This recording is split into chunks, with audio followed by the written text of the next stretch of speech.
આ તરફ બોરસદ તાલુકા ભાજપના પૂર્વ પ્રમુખ વિજયસિંહ રાજ વિવાદોમાં સપડાયા છે। સોશિયલ મીડિયામાં કોમેન્ટ કરવા બદલ યુવકને માર માર્યાનો આક્ષેપ થઈ રહ્યો છે।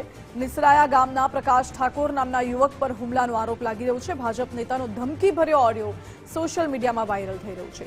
બોરસદ શહેર પોલીસે વિજયસિંહ રાજ વિરુદ્ધ ગુનો દાખલ કર્યો છે।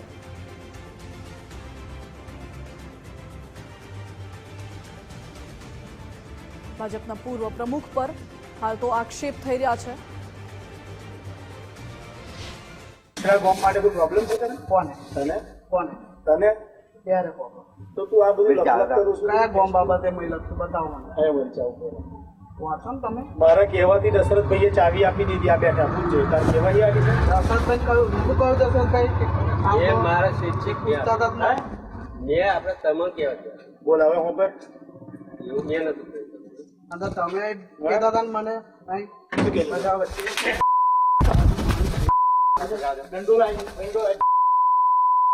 વિજયસિંહ રાજ દ્વારા મારી પર જીવલેણ હુમલો કરેલ છે। હુમલો કરવાનું કારણ એ છે કે શંકાના આધારથી કોઈએ કોમેન્ટ કોઈએ થર્ડ પાર્ટીએ કરી હશે તો એ શંકાના આધારથી મારી પર જીવલેણ હુમલો કર્યો છે। ગાળો બોલ્યા છે, મારી જાનથી મારી નાખવાની ધમકી આપી છે। આવનાર સમયમાં મને એવું લાગે છે કે મારી ઉપર જાનની જોખમ છે।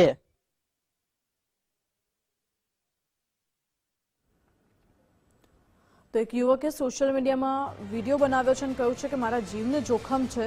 ભાજપ નેતાનો ધમકીભર્યો ઓડિયો પણ સોશિયલ મીડિયામાં વાયરલ થઈ રહ્યું છે।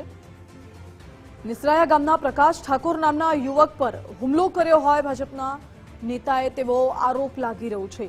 જો કે આ હુમલો કયા કારણોસર કરવામાં આવ્યો તે ચોક્કસ કારણ હજુ સામે નથી આવ્યું, પરંતુ પ્રાથમિક માહિતી એવી છે કે સોશિયલ મીડિયામાં કોમેન્ટ કરવા બદલ યુવકને માર મારવામાં આવ્યો છે। હવે શું કોમેન્ટ હતી, શું મામલો હતો એ તપાસનો વિષય છે। આ સાથે જ કોઈ અંગત અદાવત છે, કોઈ જૂની અદાવત છે કે પછી કોઈ ષડયંત્રના ભાગરૂપે આ આખો એ મામલો સામે આવ્યો છે એ પણ સવાલ ઉઠી રહ્યો છે। હાલ તો જે આ ઓડિયો ક્લિપ છે તે સોશિયલ મીડિયામાં ખૂબ વાયરલ થઈ રહી છે। બોરસદ તાલુકાના ભાજપના પૂર્વ પ્રમુખ પર આરોપ લાગી રહ્યા છે કે તેમને એક યુવકને ઢોર માર માર્યો હતો। વિજયસિંહ રાજ અત્યારે વિવાદોમાં સપડાયા છે અને યુવકને માર મારવાનો આરોપ લાગી રહ્યો છે। પ્રકાશ ઠાકોર નામના યુવક પર હુમલો કરવામાં આવ્યો હોય તેવો આરોપ છે। પ્રકાશ ઠાકોરે એવું પણ જણાવ્યું છે કે મારા ઉપર જીવલેણ હુમલો કરવામાં આવ્યો, મારા જીવને જોખમ છે એવો પણ પ્રકાશ ઠાકોરનું કહેવું છે। હાલ તો બોરસદ શહેર પોલીસે ભાજપના નેતા વિરુદ્ધ ગુનો દાખલ કર્યો છે અને આગળની તપાસ કરવામાં આવી રહી છે। સવાલ એ પણ ઉઠી રહ્યો છે કે આખા પ્રકરણમાં કોણ સાચું કોણ ખોટું? શું ભાજપના નેતાને બદનામ કરવાના પ્રયાસો થઈ રહ્યા છે કે પછી ભાજપના નેતા છે એટલા માટે દાદાગીરી તેઓ કરી રહ્યા છે?